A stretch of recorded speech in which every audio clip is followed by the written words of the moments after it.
ಓಂ ಶ್ರೀ ಗುರು ಬಸವಲಿಂಗಾಯ ನಮಃ.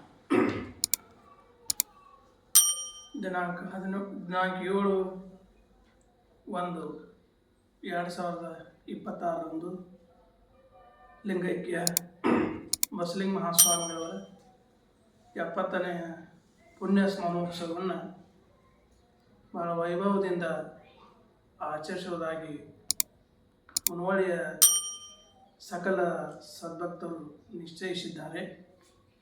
ಈ ವರ್ಷ ವಿಶೇಷ ಅಂದರೆ 7ನೇ ತಾರೀಕಿಗೆ ಸಾಯಂಕಾಲ ಪ್ರವಚನ ಪ್ರಾರಂಭ ಆಗ್ತದೆ.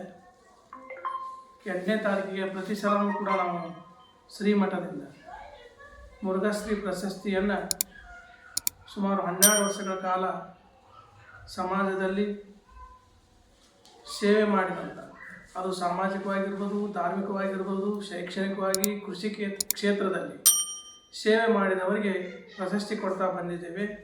ಈ ಸಲ ವಿಶೇಷ ಅಂದರೆ ನಮ್ಮ ನಾಡಿನಲ್ಲಿ ಜನಿಸಿದ ಮಾತಾ ಮಂಜಮ್ಮ ತಾಯಿ ಜೋಗ್ತಿ ಅವರಿಗೆ ಈ ಸಲದ ಮುರುಘಾಶ್ರೀ ಪ್ರಶಸ್ತಿಯನ್ನು ಕೊಡಬೇಕಂಥೇಳಿ ನಮ್ಮ ಎಲ್ಲ ಮುನವಳ್ಳಿ ಪಟ್ಟಣದ ಹಿರಿಯರು ನಿಶ್ಚಯಿಸಿದ್ದಾರೆ. ಆ 8ನೇ ತಾರೀಕಿನ ಕಾರ್ಯಕ್ರಮದಲ್ಲಿ ಆ ತಾಯಿ ಜೊತೆಗೇ ನಮ್ಮಲ್ಲಿ ಮುನವಳ್ಳಿ ಪಟ್ಟಣದಲ್ಲಿರ್ತಕ್ಕಂಥ 100 ಜೋಗಮ್ಮ ತಾಯಿಯವರ ಉಡಿ ತುಂಬುವಂಥ ಕಾರ್ಯನೂ ಕೂಡ ಅದು ಶ್ರೀಮಠದಲ್ಲಿ ನೆರವೇರ್ತದೆ. ಈ 7ನೇ ತಾರೀಕಿಂದ ಸುಮಾರು 10ನೇ ತಾರೀಕಿನವರೆಗೆ ಸಾಯಂಕಾಲ ಪ್ರವಚನ ಇರ್ತದೆ.